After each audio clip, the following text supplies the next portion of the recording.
Arc Skypea, chapitre 237. Impossible de respirer pendant la traversée du nuage. Et une fois que le Going Merry a réussi à le traverser, la libération de l'air. Barbe Noire tape une barre en se disant que même s'ils ont gagné cette fois, malgré la frustration des autres, ce n'est que partie remise, annonce Stitch. Nous nous retrouverons sur Grand Line. Après cette ascension, Merry fait de la peine à voir. Alors que tout le monde se relève, ils se rendent compte qu'ils sont sur une mer de nuages. Ils ont réussi, ils sont sur la mer céleste. Mais le problème, le Locpose continue de pointer vers le haut. Puis, Usopp décide d'explorer la mer et saute dedans. Il ressent que la mer de nuages lui oppose quasi aucune résistance. Sur le pont, ça panique un peu en se disant que ça fait un moment qu'il est parti. Et là, Robin se dit, merde, si ça se trouve, la mer a pas de fond et il va traverser le nuage et retomber sur terre. La drogue d'Oda, ça doit être un banger. Du coup, mission de sauvetage. Luffy étend son bras au maximum et Robin crée des yeux pour regarder sur le bras de Luffy. Ils finissent par récupérer Usopp qui allait tomber de l'autre côté. En le ramenant sur le bateau, ça fait pop deux monstres. J'allais dire marins, mais ça marche plus trop, deux monstres nuageux. Enfin, l'un est une sorte de kraken et l'autre une sorte de sol. Quand Zoro attaque le kraken, il explose limite comme un ballon. Il a pas de matière à l'intérieur quoi. Donc là, ils ont bien la confirmation qu'il y a de la vie dans la mer. Et par conséquent, qu'ils sont bien sur une mer. Puis, sur le pantalon d'Usopp, il trouve un poisson chelou. Il se rend compte qu'il a des crocs et des plumes. Il s'est adapté à son environnement. Sanji le cuisine directement et apparemment c'est Chukar. Chopper regarde l'horizon et aperçoit à Shai un bateau qui se fait exploser. Paniqué, il tente d'expliquer que le bateau a disparu et qu'une vache qui chevauche un nuage carré leur fonce dessus. En fait, il s'agit d'un homme avec un masque qui a des cornes. Il a un bouclier et une sorte de lance et il glisse sur les nuages. Il ressemble un peu à un cliché d'Indien d'Amérique dans les années 1800, à l'époque des westerns quoi. Sanji lui demande ce qu'il veut. Réponse, les éliminer. Puis un à un, il met au sol Sanji, Zoro et Luffy, puis s'envole et les braque avec un bazooka. Mais un homme en armure avec une cape tenant une lance de joute et chevauchant un oiseau s'interpose. Il atterrit sur le rebord de Merry et c'est un ancien qui se présente comme le chevalier du ciel. Chapitre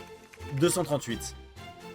L'agresseur a pris la fuite. Nami remercie le chevalier et crie sur les autres comme quoi ils sont honteux. Il se justifie en disant que c'est comme si leur corps avait refusé de bouger. Robin dit que c'est sans doute à cause de l'altitude. L'homme en armure leur demande s'ils viennent bien de la mer Bleue. Nami lui dit sans doute, mais qui êtes-vous? Il répond encore que c'est le chevalier du ciel et qu'il appelle habitants de la mer Bleue tous ceux qui vivent sous les nuages. Et comme ils viennent d'en bas, c'est normal qu'ils soient essoufflés. Ils sont actuellement sur la mer Blanche à 7000 km d'altitude. Pour vous donner une idée, l'Everest fait 8, presque 9000. Il explique qu'à 10 000, on y trouve la mer d'Opale, mais que c'est compliqué pour les gens de la mer d'y rester, même si les monstres de Luffy et Zoro commencent déjà à s'habituer à leur environnement. Chopper lui demande s'il sait pourquoi l'homme de tout à l'heure les a attaqués. Il dit, pas si vite, j'imagine que vous avez plein de questions, mais on parle affaires. Je suis un mercenaire et si vous voulez que je vienne vous défendre, c'est 5 millions d'extols le coup de sifflet. Le groupe est dans l'incompréhension et l'ancien a l'air choqué devant l'étonnement du groupe. Il leur demande s'ils sont bien passés par le mont High West et que pour parvenir jusqu'ici, ils sont passés par une île ou deux. Nami demande, attendez, il y a un autre moyen de venir ici? Il y a d'autres îles célestes? Le chevalier dit, eh bien, il y a encore des bras avant ce monde. Vous imaginez bien que Nami attrape Luffy et commence à le secouer en mode, c'était sûr, putain, il y avait un autre chemin! Le vieux explique que les autres chemins sont risqués et globalement, il y a toujours de la casse. Mais le Knock Upstream, c'est un kit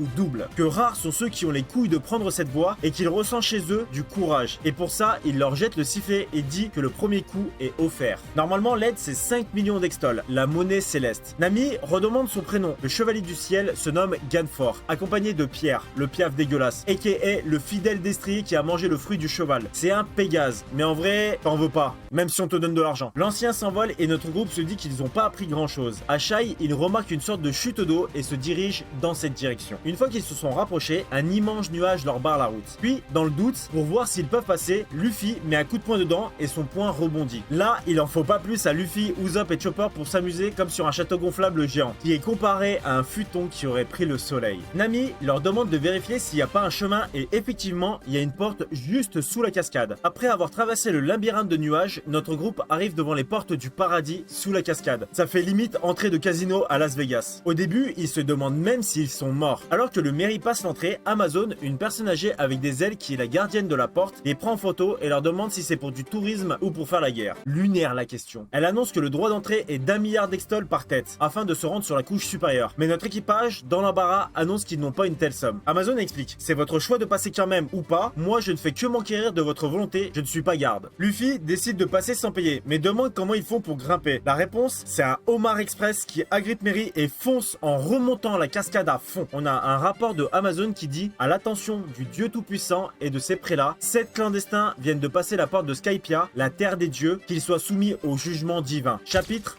239. Le Merry remonte à toute berzingue le canal et nos héros voient un panneau La Terre des Dieux, Skypia. Puis tout le monde est sous le choc. Le groupe arrive sur la mer d'Opale et ils ont réussi. Ils sont sur l'île Céleste. Un paysage paradisiaque. Ils courent sur la plage et découvrent le sol fait de nuages tendres. Zoro demande si ça sert à quelque chose de jeter l'ancre. On sait même pas s'il y a un fond. La réponse de Luffy, on s'en branle, viens jouer sur la plage. Le Southbird est libéré avec un léger temps de retard et les gens se jettent à l'eau. Et là, Robin remarque que la navigation et les débarquements qui s'ensuivent, elle voit ça comme une aventure. Elle n'y avait jamais pensé avant, ce qui surprend Zoro. Enfin, tout le monde s'amuse et profite de ce moment. Et Chopper, il est trop mignon parce qu'il découvre une plage pour la première fois. Puis, il trouve une ange avec des antennes qui joue de la harpe. En les voyant, elle dit nombril. Ils font connaissance et donnent quelques tips genre où ils sont, comment ouvrir un fruit. La fille en question, c'est Conis, accompagnée de son renard des nuages, Sue. Nami a plein de questions à lui poser. Mais au loin, sur la mer, le père de l'ange débarque en disant aussi nombril. Il est sur un waver. C'est une petite embarcation, une sorte de jet ski. Et pour s'arrêter, il finit sa course dans un arbre de la plage. Pagaya leur propose de manger à la maison du homard céleste, que notre groupe accepte avec un grand plaisir. Nami demande à Pagaya comment son waver fait pour avancer. Les dials, répond Conis. Chapitre 240. Luffy taste le waver, mais genre 10 mètres plus loin, il perd le contrôle et se vautre dans l'océan. Au final, la mer de nuages marche comme la mer bleue, il coule. Pagaya explique que c'est extrêmement difficile d'en diriger un. Même Conis, qui s'entraîne depuis toute petite, arrive seulement maintenant. À Shai, on entend crier. Sechi, c'est juste Nami qui s'éclate sur le waver qu'elle maîtrise déjà. Luffy, c'est tellement un jeu qu'il fait de se noyer. Nami profite encore du waver alors que tout le monde se dirige vers le repas. Pendant le trajet, il voit une carrière de nuages. Pagaya explique qu'ils peuvent créer des nuages artificiels. Mais à l'état naturel, il existe les océonabus sur lesquels on peut naviguer et les inonabus sur lesquels on peut marcher. Si c'est possible, c'est grâce à une particule, la pyrobloïne, qui se charge dans les nuages lors des éruptions volcaniques, qui est issue du granit marin et selon sa concentration, la pyrobloïne permet de créer soit un ilonabus, soit un océonabus. Une fois chez Pagaya, notre groupe découvre les dials. C'est des coquillages qui leur servent dans la vie de tous les jours et tant que le coquillage n'est pas cassé, il fonctionne. Il les ramasse simplement sur la plage. Et il y a des trucs différents, suivant la taille, la forme ou la puissance. Vous avez un tone dial par exemple, qui sert à enregistrer la voix ou la musique. Du coup, Luffy en profite pour traiter du Zop d'abruti en repeat.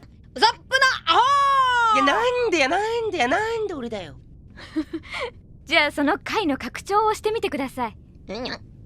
拡張ってなんだ？腹のてっぺんだろ。ウソップのアホー！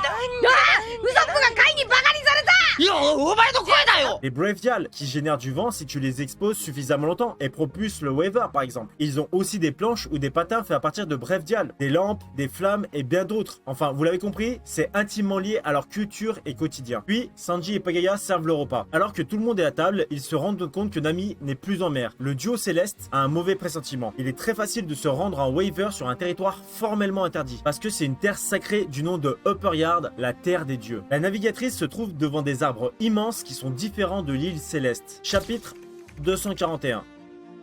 Cette terre est habitée par le dieu tout-puissant Ener. C'est interdit d'y aller. Et là, Luffy, il a un gros sourire. Tout le monde sait parfaitement comment ça va finir cette histoire. Nami est intriguée devant ce paysage. Mais des bruits inquiétants s'en dégagent. Et lorsqu'elle fait demi-tour, elle voit l'homme avec le masque de tout à l'heure. Dans les bois d'où proviennent les sons, c'est un homme qui se fait chasser par plusieurs individus qui se battent pour la voir. Alors qu'il se jette sur la proie, l'homme au masque tient en fait un bazooka et tire dans le tas. L'explosion fait parir les mouettes, sous les yeux choqués de Nami. L'homme qui se faisait traquer sort de la fumée de l'explosion et supplie Nami de le sauver en échange de tout ce qu'il possède. Elle répond que c'est impossible pour l'embarcation et alors qu'il allait dire quelque chose en voyant l'homme au bazooka, une lumière divine illumine le ciel. Puis, comme un jugement, un éclair aveuglant s'abat sur lui. L'homme au masque va dire encore un coup des nerfs. Comment on peut faire ça à notre verf avant de partir? Après avoir éteint le feu provoqué par l'éclair, on voit 4 chasseurs et 2 animaux qui se demandent à qui leur proie parlait. On apprend dans leur conversation que l'homme au bazooka est un guerriero et pense que c'est à lui qu'il parlait. Mais on comprend qu'ils sont au service du dieu Ener parce que c'est de lui que vient l'éclair, parce qu'ils n'ont pas tué l'homme dans le temps qui leur était imparti. L'un d'eux dit 7 autres individus sont entrés illégalement et qu'ils vont s'en occuper. Nami, caché contre la paroi, comprend qu'ils parlent d'eux parce qu'ils n'ont pas payé l'entrée, mais se demande qui sont ces gens et qu'est-ce qui vient de se passer. À Angel Beach où ont débarqué nos héros plus tôt, des soldats commandés par le capitaine McKinley nombrillent tout le monde. Oui, chez eux c'est pas bonjour mais nombril. Cette manière de se mettre garde à vous, Chi a envié à SNK. Bref, il annonce que des clandestins ont débarqué ici ce matin et qu'ils vont s'en occuper. Nami rentre à toute berzingue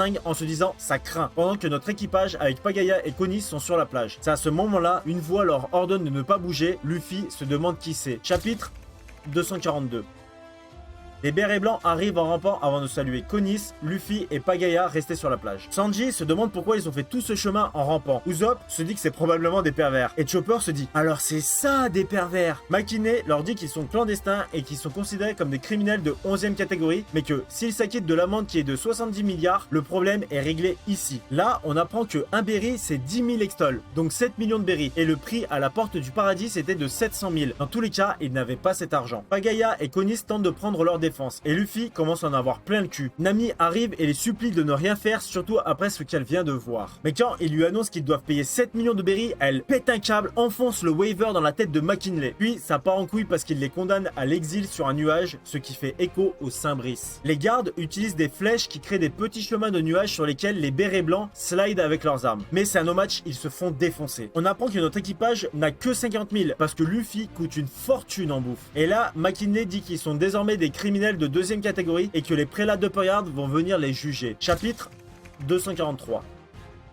Notre groupe pense qu'ils ont été piégés par la vieille Amazone. Pagaya leur dit qu'ils sont dans le pétrin et que même pour eux, il serait mieux qu'ils s'éloignent pour ne pas avoir des ennuis. Nami et Luffy s'engueulent. Enfin, Nami crie sur Luffy comme quoi il faut se barrer d'ici. Ils se demandent comment ils peuvent faire pour quitter les lieux. Konis explique que dans leur situation, ça va être compliqué, mais il existe une route sur la mer Blanche à l'est qui se nomme Cloud End. Mais leur déconseille d'essayer de s'enfuir. Nami la rassure en lui disant que de toute façon, ils connaissent leur position et qu'ils veulent pas leur causer plus de soucis s'ils restent avec eux. Luffy demande s'ils peuvent prendre des bento chez eux et Usopp des outils. Les mecs sans gêne quoi. Et Pagaya, en bonne patte, accepte. Donc Sanji, Usopp et Luffy retournent dans la maison pendant que le reste regagne Merry sous les yeux des bérets blancs. Pendant qu'ils empruntent les outils et préparent les bento, Usopp se rend compte que depuis la maison, le Going se fait la malle à reculons. C'est le Homar Express qui embarque le bateau. À bord, c'est la panique. La première option, c'est de sauter. Mais ils sont poursuivis par une armée de poissons célestes prêts à les manger. Ils sont bloqués sur le bateau. Au loin, le bateau disparaît de l'horizon. Notre trio demande à Pagaya où il se dirige. Le Homar amène le Merry et ses passagers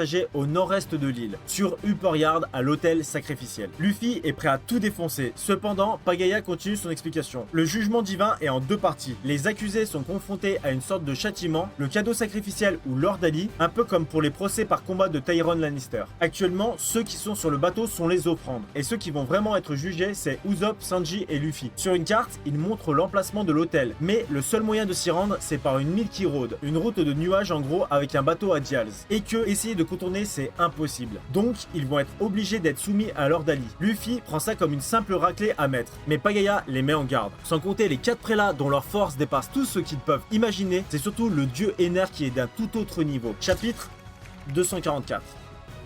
On retrouve le trio dans Lovely Street, le quartier commerçant qui est bien animé, mais tout le monde les regarde du coin et les esquive comme la peste. Et Konis semble vraiment mal à l'aise. Luffy flâne un peu devant les magasins, et à un moment, il tombe sur une sorte de totem en terre sous verre. Konis leur explique que c'est de la verf, et que c'est un objet d'adoration pour les gens de l'île céleste. Forcément, difficile à comprendre pour les gens qui viennent d'en dessous. Elle les conduit jusqu'à l'embarcadère sous les yeux méprisants des citoyens, et de McKinley qui les suit en rampant. Konis leur paye une gondole en forme de piaf, et parfois, Luffy c'est un bâtard. Et il dit non, il pue celui-là, moi je veux l'autre. Et Sanji le frappe et lui dit de s'excuser. Elle leur indique le chemin et Luffy a remarqué que Konis, depuis qu'ils ont quitté chez elle, est dans un état bizarre, comme si elle avait peur de quelque chose, et il lui pose la question. Usopp suppose que c'est le fait qu'elle traîne avec des criminels et qu'elle peut être perçue comme telle maintenant. Luffy surenchérit en disant on se serait débrouillé tu sais, puis elle craque. Elle commence à raconter que c'est pas ce qu'il pense, que si elle les a amenés ici, et là tout le monde en ville est choqué et lui dit de se taire. Les remords se lisent sur son visage. Elle s'effondre à genoux et leur demande s'ils préfèrent pas s'enfuir, les larmes coulent et elle demande pardon. Les citoyens lui hurlent dessus, paniqués pour qu'elle arrête de parler. Elle crie « C'est moi qui ai appelé le Homar Express !» McKinley dit « Tu veux mourir? Tu n'as fait que ton devoir !» Elle continue, disant qu'une fois qu'un criminel est identifié, s'ils le conduisent pas vers les lieux du jugement, c'est eux qui seront exécutés. Luffy reçoit un vrai choc mental et comprend que c'est l'horreur. Tout le monde lui hurle dessus comme quoi elle blasphème. Elle s'excuse en disant que c'est son devoir, complètement tiraillé entre la peur et le regret. Luffy la traite d'imbécile en lui disant qu'elle n'avait pas le choix et le groupe lui crie dessus parce que maintenant ils vont s'en prendre à elle. Personne ne lui en veut. Puis comme lorsque Nami s'était perdu en mer avec le Waver, une lumière divine perce le ciel et Luffy a juste le temps de l'attraper pour esquiver avant que le ciel gronde et s'abat sur la zone.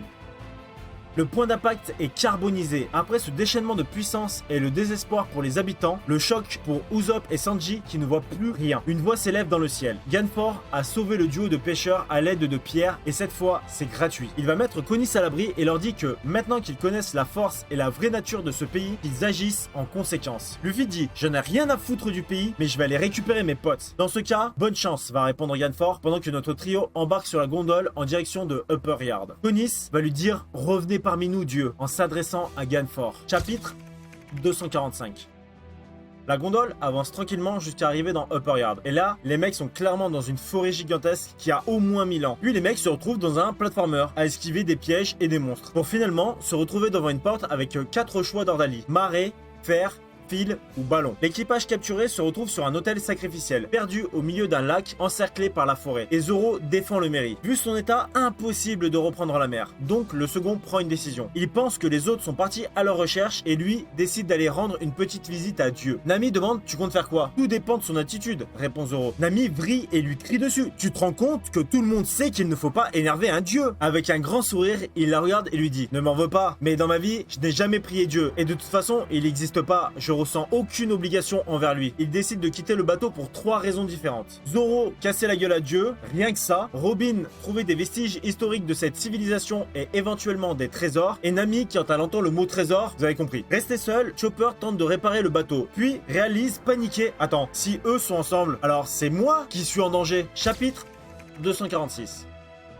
Derrière chaque porte se trouve un prélat, ceux qu'on a vu un peu plus tôt. Luffy, parce qu'il trouve ça drôle, décide de prendre l'ordalie des ballons. Une fois à l'intérieur, dans un long tunnel noir, il dit: si ça se trouve, on a fait le mauvais choix et on va peut-être tomber du ciel. Alors que les autres râlent en lui disant de la fermer, à la sortie du tunnel, c'est la chute. La gondole atterrit bien plus bas dans l'eau, mais tout le monde va bien. Donc je vous montre la planche parce qu'elle me tue de rire. Puis après l'euphorie ou la crise cardiaque, il se rend compte que la forêt est remplie de ballons et que la route continue à travers elle. Forcément, il joue avec une bulle qui éclate, cachant un serpent à l'intérieur. Puis un deuxième ballon arrive. Sanji veut le renvoyer, mais au moment de mettre une reprise de volée, il éclate. Leur gueule me termine. Personne ne sait ce que contient mes ballons. Merci d'avoir choisi mon ordalie, s'introduit Satori, un des 4 prélats de Skypiea. L'épreuve, c'est de le battre, sans quoi ils ne peuvent pas continuer d'avancer. Luffy se jette à l'attaque, mais le prélat prévoit son coup, esquive et riposte la main ouverte. Perso, ça me fait un peu penser au Juken pour ceux qui ont la ref, qui envoie Luffy valdaguer contre un arbre. Même chose pour Sanji et Usopp. Le prélat explique 3 choses. 1. L'esquive est liée au mantra, un pouvoir d'initié. 2. Le coup qu'il met, c'est un impact qui brise même les eaux en profondeur. 3. Ils sont dans la forêt de l'égarement. Le taux de survie est de 10%. Ils seront condamnés à errer pour l'éternité si leur embarcation se barre sans eux. Et il fera tout pour, et sans elle, impossible de retrouver les autres. Chapitre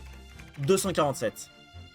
Pour aller à l'essentiel, sur le chapitre, le prélat domine. Enfin, pour ça, faudrait que les gars se battent sérieusement. L'idée, c'est que Luffy lui casse la gueule pendant que les 2 autres vont chercher le bateau. Ça ne se passe pas du tout comme prévu, surtout qu'à un moment, Satori esquive les attaques de Luffy qui font un boxon en tapant sur tous les ballons qui rebondissent entre eux. Mais le vrai problème, c'est que Sanji prend un impact en plein dans le torse et s'effondre. Petit flashback sur le bateau où les gars se disputent pour savoir qui est le plus faible. Et donc, savoir qui aura le droit de siffler pour appeler le chevalier du ciel. Au final, il sera accroché sur le mât et hors Sanji, Zoro, Robin et Luffy, les autres, si besoin, auront qu'à l'utiliser. Retour dans le présent, Chopper le met autour du cou. À ce moment-là, un prélat arrive et Chopper souffle dedans comme jamais. Chapitre 248.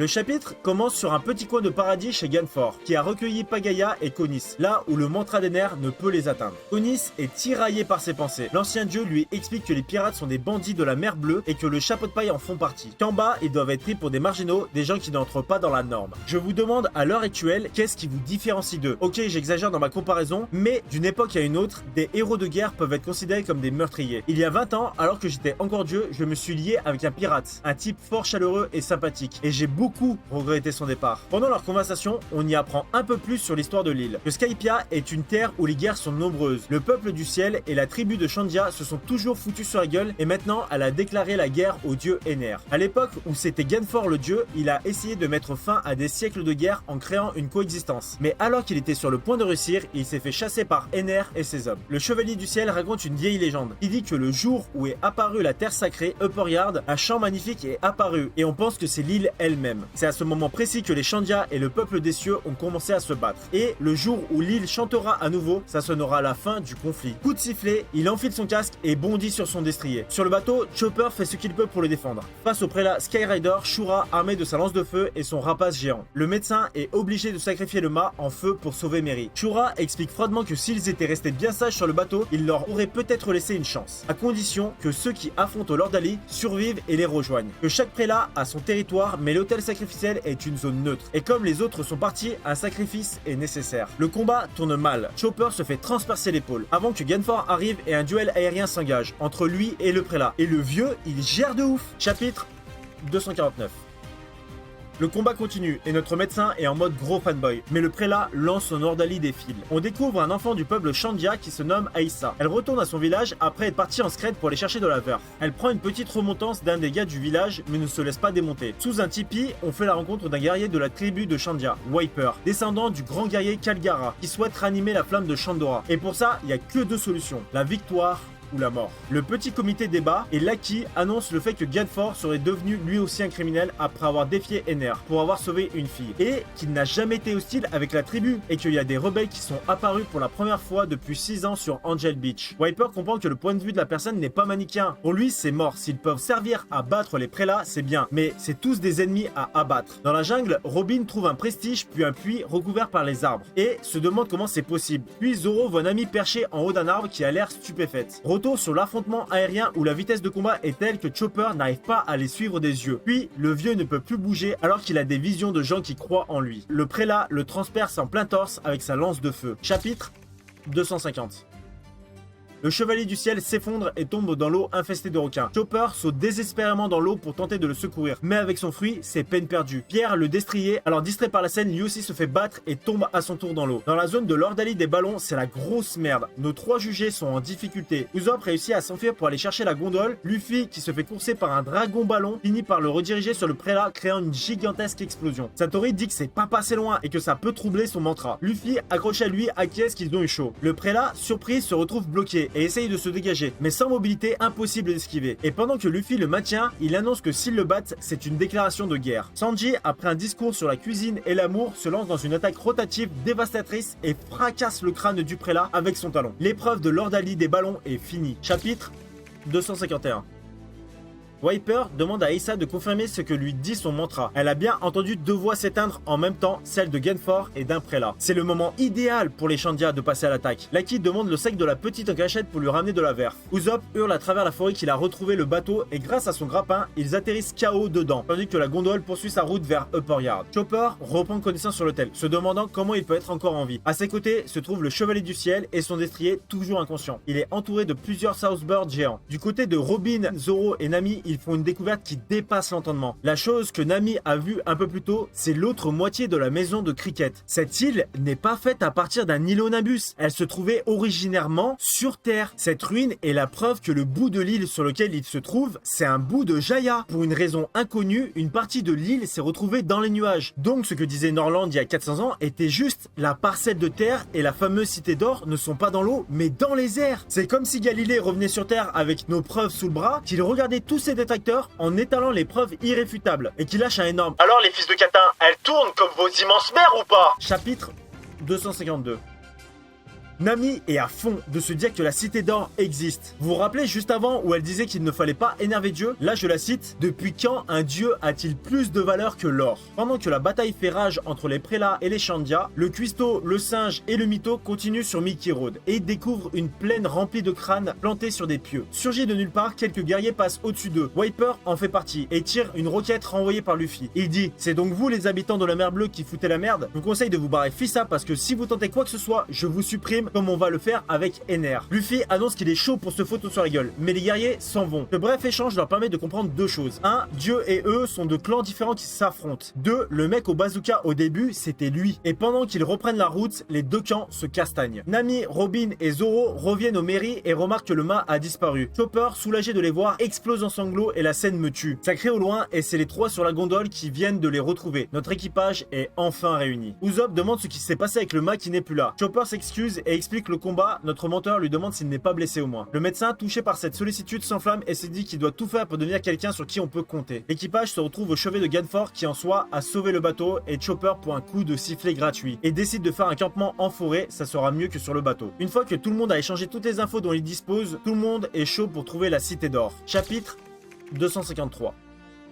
Il y a pas mal d'explications, je vais essayer de vous synthétiser au max sans vous perdre. Kamakiri, un des lieutenants Shandia, est touché, ce qui oblige les guerriers à se replier. Les prélats, au début, souhaitent les poursuivre, mais ils sont appelés par Dieu. Dans le campement, l'heure est à la détente, la cuisine et les préparations pour demain. Nami rassemble tout le monde pour leur expliquer ce qu'elle a compris de la situation. Quand Norland a découvert l'île il y a 400 ans, il y avait bien la cité d'or, mais quand il est revenu, il y avait plus de chi. Pendant son aller-retour, le Knockup Stream a fait monter cette partie de l'île dans le ciel. Et Zoro se demande comment ça se fait la diff entre la forêt de Jaya et ici. La réponse est simple, l'environnement. Cette île avec les nuages accélère la croissance des végétaux et animaux, répond Robin. Chopper dit qu'il y avait des Southbirds énormes et qu'ils leur ont sauvé la vie et qu'ils ont appelé le vieux Dieu. Au début, Luffy pense qu'il faut lui casser la gueule. Mais putain, mais quel singe! Bref, Nami dit que dans le journal de Norland, il parle d'une cité remplie d'or et la dernière page de son journal disait « J'ai vu l'or dans l'œil droit de la tête de mort ». La navigatrice fait un assemblage de la carte de Jaya et de l'ancienne carte de Skypiea qui, une fois assemblée, ressemble à une tête de mort. Ils savent où est située cette île avec une quantité folle d'or. Tout le monde est ultra hype. Robin dit au gars, faut qu'on s'occupe du feu pour la nuit histoire de pas se faire repérer. Bon là, autant dire qu'elle pisse dans un violon parce que ça fait un grand feu de joie et ça festoie avec les loups célestes sortis nulle part. La fête bat son plein et lance à Dieu remercie l'équipage d'avoir pris soin de lui. Il explique avoir entendu la conversation de tout à l'heure sur Jaya et demande, savez-vous pourquoi on l'appelle la terre sacrée? Bien sûr que pour les habitants de la terre, c'est quelque chose de banal. Au-dessus des nuages, cela n'existe pas. La végétation peut continuer de se développer sur les îlots Nimbus, mais ne peut pas y naître. Pour eux, c'est un trésor inestimable, objet de toutes les convoitises qu'ils ont appelé Ver. Plus loin, sur une petite île isolée au nord du Period, c'est pas la même ambiance. Chez les guerriers Shandia, Wiper reproche à Lucky d'avoir été distraite par le sac de Ver qu'elle a promis de ramener à Aissa, et que c'est pour cette raison que Kamakiri a été touché, qui intervient pour calmer la situation, disant qu'il est toujours en état de se battre. Le fait qu'ils ont un prélat de moins dans leur rang, ça se fait sentir, et que c'est le moment où jamais, s'ils réussissent à renverser Ener, ils n'auront plus à mourir pour une poignée de Ver, et ils pourront enfin retrouver leur terre 400 ans après. Demain matin aura lieu l'assaut. Chapitre 254.